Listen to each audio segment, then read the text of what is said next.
So the last 5 years and 2 months, I have a lot I can write about in fiction or nonfiction. Okay, so what is today's date? I don't know. Today is October the 6th. October 4th, I think. Yeah. So you're still in the hotel room. Yep. You don't know how much longer you got that for? Let's see, I went in last month, so probably till November. So they told you you got a voucher where you could find a new house now. Apartment. But the thing is, you're not working, so you can't. Exactly. You can't get something now. Yes, I can.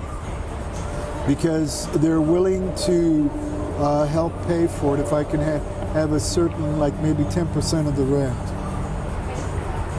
Yeah, but without income, you can't. You can't have 10%. You'd be putting yourself in a situation where you could lose. Well, because you don't have income. Well, that's why I'm looking for a job. Yeah, you got to find a job. And I'm looking for a job now too. So now I'm looking at things where I can work from home. That type of thing. To where if I do get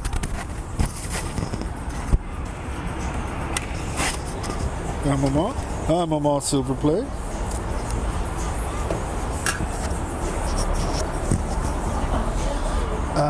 Now I'm looking for a job working from home where if I do get COVID-19, I can still work. Well, but you shouldn't be able to get it anymore.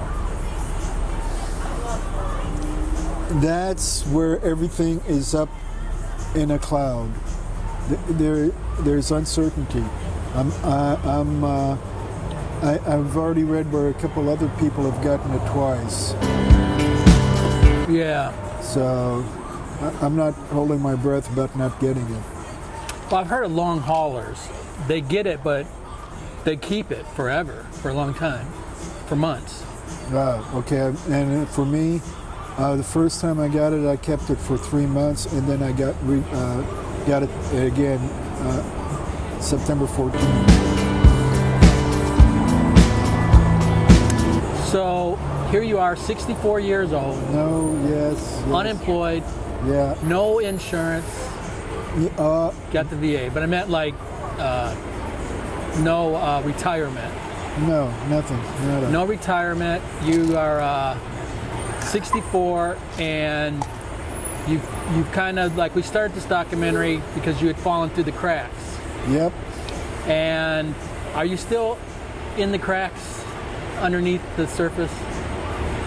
In the crack as in smoking it? No, you've fallen through you're displaced, so you still, yeah. You're not as bad as you were.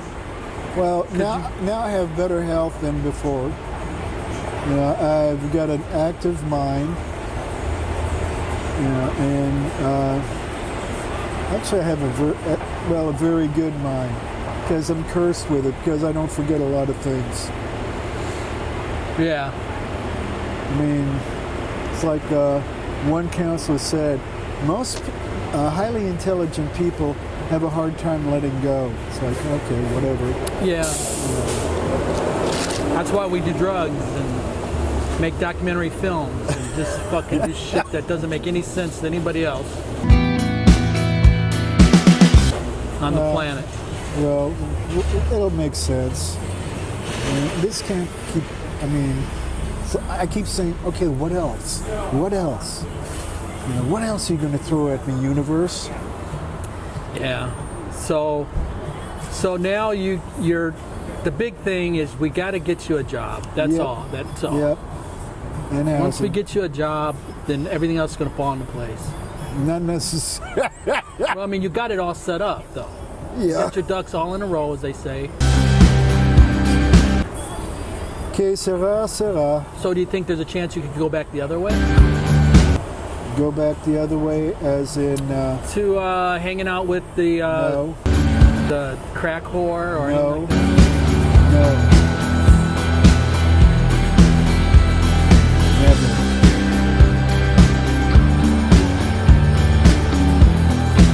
So anything else you want to say on your documentary on this fine October day in Dallas, Texas? On this beautifully gorgeous day. Well, I could say live long and prosper, but prosper can mean so many different things to different people. Right now, it just means be happy and healthy. Only control what I can control.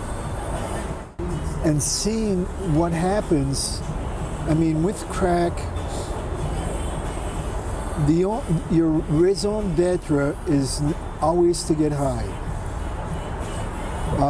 Do anything and everything to get high. Lie, cheat, and steal from family, friends, neighbors, whatever. You know, or in the whore's case, be a whore. And because it's like, that's hell. And, you know, that's a place I don't want to be. Everybody steals from everybody. Everybody backstabs everybody in the crack world. And it's like, you know, okay, yeah, I got some money. You want to share, you know, crack and all that. And yeah, it's like I was saying on my way out of there, it's unsustainable. If you want to be healthy and happy, you can't do that shit. Yeah, I mean, I'm gonna go get a beer. Do you want another margarita? Sure. What kind you got? Mango. Mango margarita. Mango margarita? Is this trash now? I guess, I don't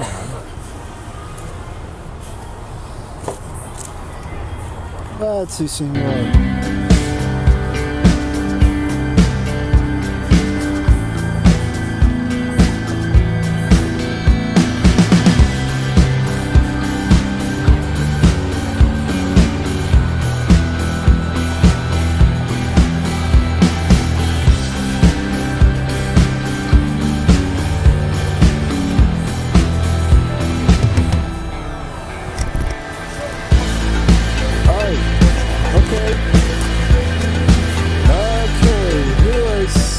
At the corner of University and Greenville. What I see, it's a gorgeous, beautiful day, and I'm thankful I'm alive. Unemployed, but alive. I'm with a good friend called Terry. And I have options and choices in front of me. And it's time to get real and be real. And focused, really focused. And being focused, that means being focused on a goal. Finally get through with the Python programming, get a certificate of completion for that. And the Cowboys, they're no longer the Wild Boys. The cure for COVID. Margaritas. The Browns won. Yeah, you a Browns fan or just glad they beat the Cowboys? I became a Browns fan when Mayfield was their quarterback. Yeah, me too. Why is that? He's a Heisman Trophy winner. Yeah. He's like 6 foot. And from the University of Oklahoma, where the wind comes blowing down the plain. Yeah. And he beat the Cowboys. Yeah, there's something about him too that I've been watching his games. Like, I'd like to see this guy do good. Yeah, and he's on his 4th coach and 4th offensive coordinator. In 2 or 3 years? 2 years? 2 years, yeah. He's in his 3rd season.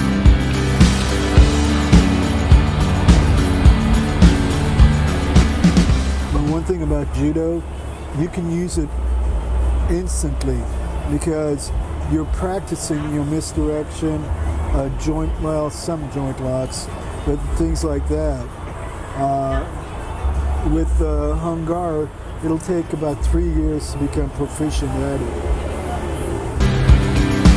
Like a 1-inch punch. It's 75% upper body, 25% lower body. With kicks, it's up to your waist high and things like that. And it's perfect for, if you're riding dart, it's perfect to use as self-defense on dart rail. because your balance and all that. Anyway, that was under Sifu John S.S. Leong. I pulled my back the other day trying to kill a roach.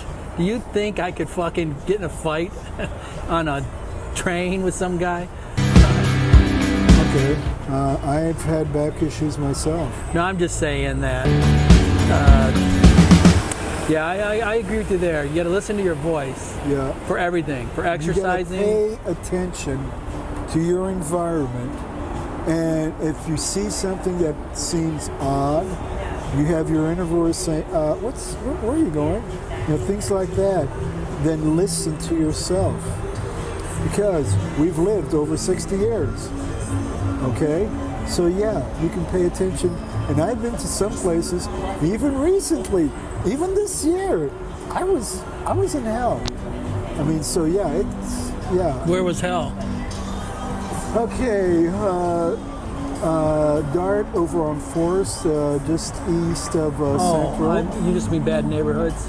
No, I mean cracked areas. Yeah. Also, you go down Malcolm X between Mockingbird and Empire Central. In fact, we could probably just walk down the street and find some. So in your place now, how many other people are there that's being housed like you think? Do you have any clue? Yeah, probably several. Yeah, because they got the money from the government. It's like, okay, we'll put you up. It's like, okay, my third move in less than, June 15th, go to the Oyo on Empire Central, but then I got kicked out because I was like, hey, what the fuck is going on? So I went back to the Salvation Army. Then from the Salvation Army, I went to the hotel on I-30, moving all my stuff.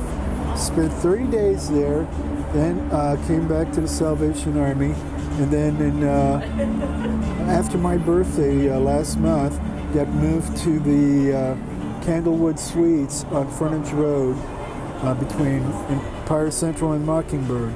So it's like, okay. And then I caught fracking fires. Oh, and Thrumpty Dumpty, he's in bad shape. Because from reading some of the stuff that they're giving him, he's in bad shape. So I won't be surprised if he dies. Really? Yeah. Because some of the medicine they're giving him, and that administration and then fucking doctors are all fucking lying. They're all what? Lying. Oh yeah. What was happened in Aspen? This was in December, and I enjoyed it. I mean, I saw snow the first time, and snow, cool. I wouldn't mind living there too, but housing is extraordinarily expensive. Yeah, not for the. They don't even. They can't even afford servants there because they don't have a place to live. Mm-hmm. And being at different restaurants and things like that, you hear stuff. And it's like. So what happened in there? What was her breakdown like there? I was going to go ski on the bunny slope, learn how to ski. My first attempt with learning lessons, my first attempt was in the mid-'70s at McCord Air Force Base over on Snoqualmie Pass, and they invited me, hey, you want to go skiing? Sure, I don't know how. No problem, dude, let's go. So I wore farmer's overalls and maybe a light shirt, and basically when I came back, both butt cheeks were bruised, so were my elbows, but I was very, very flexible to where I could do the splits and things like that. This time it's like, okay, I'll take lessons. Then when I came back, she was breaking down, and the medical people were trying to help her. And what do you mean? What was she doing? She was breaking down, screaming, crying, yelling, yeah. crying. And it was because of the altitude, her medication, and the alcohol. It's like. Okay. So you had to pay for that, or? No. But we came back, and it's like.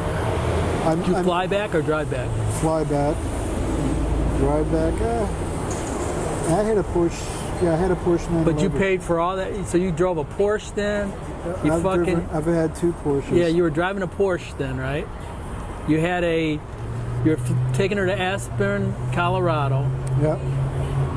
Shit, you were like living the dream, huh? Yeah, and before that we were in the Bahamas. In the Bahamas, yeah, just spending that money, man. Yeah, because my mother died in April of 2016, and it's like I kind of... You went crazy a little bit. Yeah, I lost it. Yeah. I mean, I wasn't prepared for it. Yeah, it's like, shit. I should have gotten psychological help.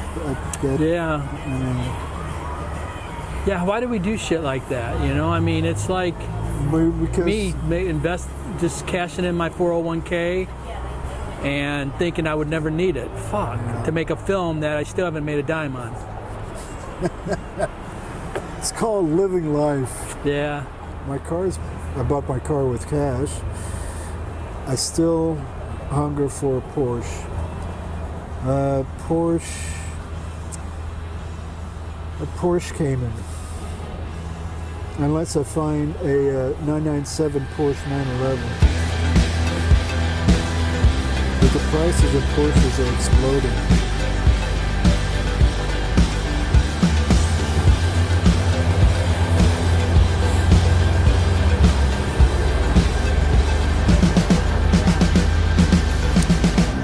I don't want to get revenge against the crack whore, because I heard something on YouTube, according to Buddha. Let karma do the work. And I also heard that from on YouTube from a psychologist dealing with narcissists. Said, hey, let it go, let karma do the work. Because the crack whore has been to like 10 different detoxes, and it's always turned out the same. She's now in crack hell, where I guess she wants to be until she dies. Which she may be dead, I don't know, I don't care. Nam Yoho Renge Kyo. Yeah, you still miss her and love her. No. You know, I got you on film saying, hey, I love her. Yeah, but that was then, this is now. That was Zen, this is now. Yeah, exactly. I've also been exposed to Zen Buddhism, which in martial arts is to be in the moment, to like center yourself and just, you know, center yourself detached and react when something happens. Do not be the one to throw the first punch, but receive it and then counter. Crane, tiger, or do a throw, things like that. You're a fascinating guy. Thank you. What I learned, like from judo, we would take breaks. We would lay down on the floor. This is halfway through the workout session. And then we'd go ahead and lay down, focus on the ceiling, and then we'd say, okay, put like a light going from your forehead through the ceiling into the universe, and then release all your tensions, you know, whatever's on your mind, release it, let it go. And then start telling each body part to relax, starting from the toes, working all the way up to the forehead. And so it's like, oh, okay, it would be like getting like a couple hours nap, and then be ready to go and throw each other against the wall or floor or whatever. Things like that. That's what interested me, started my fascination with the Asian cultures, things like that. You know, and because I got tired, yes, I have been to Catholic school. I started off in Catholic school. My first year was in Latin. The following year was in French, because of the council said, okay, we each... This was in Europe? In France. In France, that they still taught Latin? Yeah, when I first started I didn't know that. That's awesome. That's how far behind we are in the U.S. Well, this was back in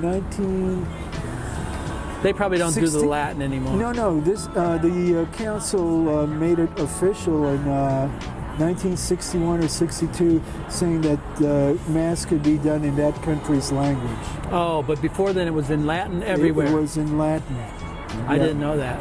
And my first year was in Latin. Then the following years were in French. And after that, I got into martial arts. Started reading Bruce Tegner's book on judo. And shortly after that, my father moved to Oklahoma City, and I ended up being... How old were you when you moved to Oklahoma City?